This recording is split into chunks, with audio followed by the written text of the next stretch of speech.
ሰርታችሁ ባልተሳካላችሁ ነገር አትጨነቁ። ትቀጠራላችሁ፣ ትባረራላችሁ። 3-4 ጊዜ ንግድ ትከፍታላችሁ፣ ትከስራላችሁ። አትጨነቁ። አሁንም ሞክሩ፣ አይሳካ። በደስታና በሰላም ኑሩ። ጥራችሁ ባልተሳካ ነገር አትጨነቁ። ለምን ዳውነንስ አንሞትም? ሰነፉነን አንሞት እንጂ ዳውነንማ አንሞት። ምን ችግር አለው? 3 ክንድ ከስንዝር መገነዣ ብቻ አይደለም ይከተልን? ምን ይዘነው ምን ይነግራል? የለም። ስለዚህ ለምንስ ዳን ሆነ?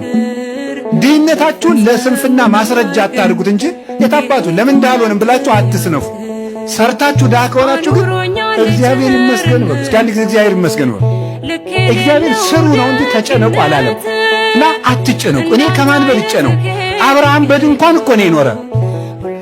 ጌታዬ ወይ የዚህን ያህል ምን በድዬ ነው ጥሩ ሥራ ማሰራኝ?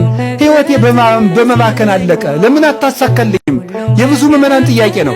አብርሃም ዕድሜ ልኩን በድንኳን አይደል እንዴ የኖረ? እኛስ ከአብርሃም እንበልጣለን? ይስሐቅ በድንኳን ነው የኖረ።